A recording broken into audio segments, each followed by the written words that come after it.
Mike Fisher reporting from Frisco, home of the Dallas Cowboys, where I totally understand the game that NFL.com is playing, but I do not understand the choice.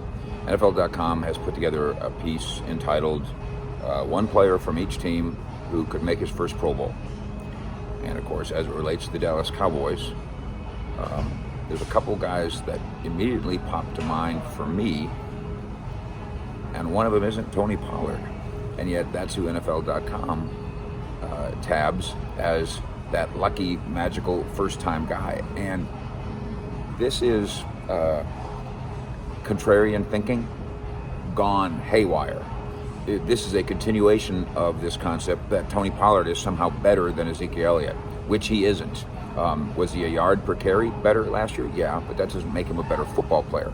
That makes him a bigger threat as a splash player, no question about that. And the stats we don't need, that passes the eye test, that we get that. It doesn't make him a better football player. It doesn't mean that Zeke's going to be benched. It doesn't mean that Tony Pollard's going to suddenly usurp him on the depth chart. There is no indication of any of that from here inside the Star at Frisco. None. I think that national media people have taken the idea that the Cowboys are going to find ways to utilize Tony Pollard more, as we've discussed many times. Use him in the same backfield with Zeke, use him to spell Zeke. Maybe even it's a 1-2 punch in the truest sense. Dine and Dash, as our own Bree Amaranthus has nicknamed the duo. Some people, by the way, if you go through the two best running backs in the league, the best combos, Cowboys are a top 10, maybe even top 7 conglomeration of talent there. And of course, then you put Tony Pollard at slot receiver or even just at wide receiver, and now you found a multitude of ways to use this guy who is absolutely a threat, absolutely a weapon. Debo Light is a little much. Patterson Light is a little much. He hasn't done anything like that, but the potential to do it, certainly.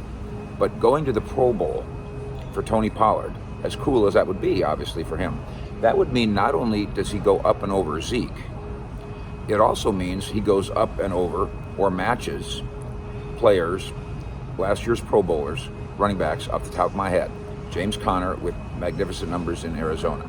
Alvin Kamara, who did not have incredible numbers, but he's Alvin Kamara. Najee Harris in Pittsburgh, the rookie. Jonathan Taylor, the best in the business last year in Indianapolis. Dalvin Cook in Minnesota.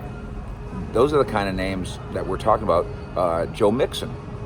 You got to go up and over that level of play. By the way, Derrick Henry had the injury last year, so he isn't on this list. Tony Pollard would have to become a Derrick Henry, Alvin Kamara, Dalvin Cook kind of player to make the Pro Bowl. That's ridiculous. And it's not an insult to Tony Pollard to say it's ridiculous. He's got to find a way to be as good as Zeke.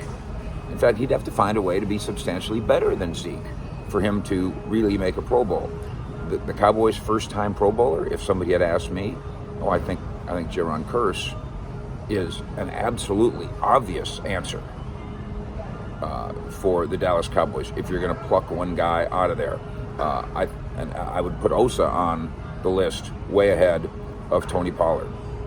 And then, frankly, I guess you better put Dalton Schultz in there somewhere, too. And then I'd stop and come to the realization that the Cowboys are already loaded with so many guys who are recognized as headline-grabbing, name, Pro Bowl caliber guys, including Ezekiel Elliott, that it'd be very difficult for these guys to usurp that group, let alone to go up and over the Derrick Henrys and the Alvin Kamaras and the Dalvin Cooks. Let's use the eye test to tell us how good Tony Pollard might be as a contributor to a great Cowboys offense. Then let's use our logic to stop right there, shall we? In Frisco with the Cowboys Fish. Out.